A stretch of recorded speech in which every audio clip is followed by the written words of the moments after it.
Everyone, कैसे हैं आप लोग? ठीक ठाक, मज़े में एकदम। चलिए जी, कंप्यूटर पढ़ लेते हैं, कुछ तो पढ़ लें। उसके बाद ये है कि कल हम आपको फिर एक नया चीज़ करवाएंगे, तो आज उस चीज़ के बारे में थोड़ा सा जान लेते हैं। जैसे कि आपको पता है कि हम लोग एचटीएमएल पढ़ रहे हैं, most interesting topic, most interesting subject computer. और एचटीएमएल बहुत ही प्राइमरी, बहुत ही बेसिक चीज़ है किसी भी प्रोग्रामिंग को सीखने के लिए। ये भी आपको पता है कि आप ओपन टैग्स यानी सारे टैग्स का यूज़ करते हैं, और जिसमें ओपन करेंगे कोई भी टैग्स तो उसको क्लोज करना टैग को आवश्यक होता है, यानी बहुत ही ज़रूरी होता है। तो इट्स कंपलसरी कि you have to close all tags, tags also. हाँ, yes, you have to close all tags also. तो आपने अगर ओपन किया है तो क्लोज टैग भी ज़रूर करेंगे। आपको ये भी बताया है कि सेव फाइल जो है, जब आप पहली बार सेव करेंगे तो F12, क्योंकि ये चीज़ें जानना और याद रखना, रिवाइज करते रहना बहुत ज़रूरी है कि जब आप पहली बार फाइल को सेव करेंगे तो F12 दबा के करेंगे, सेव एज की कमांड दे के करेंगे। लेकिन आप जब जब फिर उस फाइल में काम करेंगे, करेक्शन करेंगे, तो उससे आप कंट्रोल एस करते रहेंगे। ठीक है,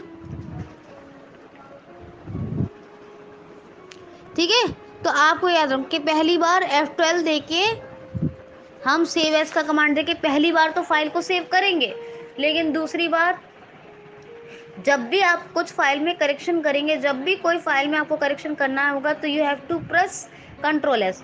मतलब एक ही बार में आपको फाइल को जब सेव करना है तो F12 प्रेस करेंगे। फाइल नेम हमेशा कोट में देंगे, ये बातें दिमाग में बिठा लीजिए क्योंकि मैं बार बार नहीं बताऊंगी। फाइल नेम कोट में देना है, कोट में देना है, शिफ्ट एपोस्ट्रोफी से लगाकर। और मुझे आज ये ख्याल आया कि मैं आपको स्पेशल ट्यूटोरियल इस पर करके दूं। जब भी आप फाइल को सेव करेंगे तो पहली बार तो F12 प्रेस करेंगे, यही याद रखें, कंट्रोल एस से सेव मत कीजिएगा। ठीक है, कंट्रोल एस हर बार अगली बार से कीजिएगा जब आप फाइल में दूसरी तीसरी बार काम करें। तो F12 करने के बाद आपको F12 करने का फाइल नेम कोट में देना है और .html यानी एक्सटेंशन ज़रूर अप्लाई करना है। यानी कोट में फाइल नेम लिखे .html, आपको फाइल नेम ज़रूर अप्लाई करना है। फिर उसके बाद टैप करके उस डाउनर से ऑल फाइल्स पे रखेंगे कमांड। कहाँ? टैप करके डाउनर से ऑल फाइल्स पे रखेंगे। और फिर आप चाहे डबल एंटर करके सेव करते हैं यहाँ पर ऑर्गेनाइजेशन के बाद, ऑर्गेनाइज बटन के बाद, माफ़ कीजिए, ऑर्गेनाइजेशन नहीं, ऑर्गेनाइज बटन के बाद जाके ट्री व्यू पर आप जाके लोकेशन सेलेक्ट कीजिए, कोई भी, उस पर आप एंटर कीजिए।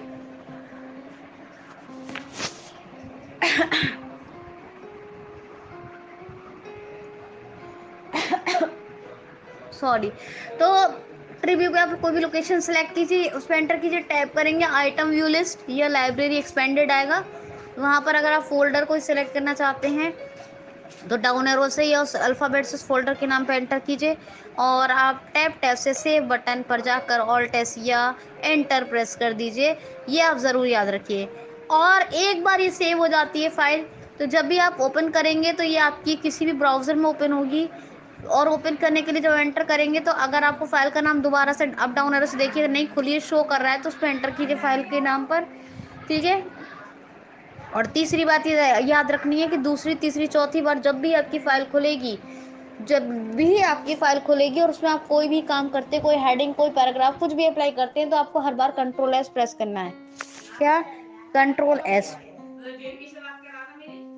ये आप याद रखिए। नेक्स्ट कुछ वो थोड़ा मौसम चेंज हो रहा है तो गला खराब हो गया है मेरा, हल्का सा मौसम चेंज होता है तो हो जाता है। तो कंट्रोल एस प्रेस करना है जब जब आप कोई फाइल में मतलब एक बार सेव करने के बाद जब जब उसको खोलेंगे, कुछ काम करेंगे या फिर पूछता है स्क्रीन रीडर, तो आप कंट्रोल एस प्रेस करेंगे। अच्छा, एक चीज हम कल से पढ़ेंगे, एट्रीब्यूट्स। एट्रीब्यूट्स क्या होता है? तो आपने सुना होगा फाइल्स में फॉर्मेटिंग होती है, चाहे वर्ड है, एक्सेल है, पावर पॉइंट है, कोई भी फाइल में आप अपने हिसाब से फॉर्मेटिंग, कितना स्टाइलिश, कौन सा फॉन्ट, कौन सा कलर, कौन सा हाईलाइट करना है, टेक्स्ट क्या करना है, सबका सब आपका को क्या होता है कि सबका सब आपका जो है फॉर्मेट कर सकते हैं अपने हिसाब से, पूरे पूरा फॉर्मेट कर सकते हैं। उसी तरह आप HTML फाइल को भी जो आप वेबसाइट के हिसाब से कोई फॉर्मेटिंग देना चाहते हैं, या मतलब जैसे इंटरनेट पर है वो रन करेगी। भाई पेज बनाएंगे, एक वेब पेज बनेगा, तभी तो बहुत सारे पेज बनेंगे, तभी तो वेबसाइट बनेगी। तो आप या तो वेब या फिर अपने हिसाब से जो भी आपको अच्छा लगे वो फॉर्मेटिंग दे सकते हैं। उसी को हम प्रोग्रामिंग की जबान में कहते हैं एट्रीब्यूट। क्या कहते हैं? एट्रीब्यूट। तो कल से हम पढ़ेंगे एट्रीब्यूट। तो अगर कोई पूछे कि एट्रीब्यूट बोले तो क्या, तो एट्रीब्यूट मीनिंग इज फॉर्मेटिंग। क्या है? Attribute meaning is formatting. तो आपको जो चंद बातें बताई हैं इनको याद रखिएगा, बार बार सुनिएगा, एक्सप्लोर करें, प्रैक्टिस करें। तो see you in tomorrow. Take care. Thank you so much.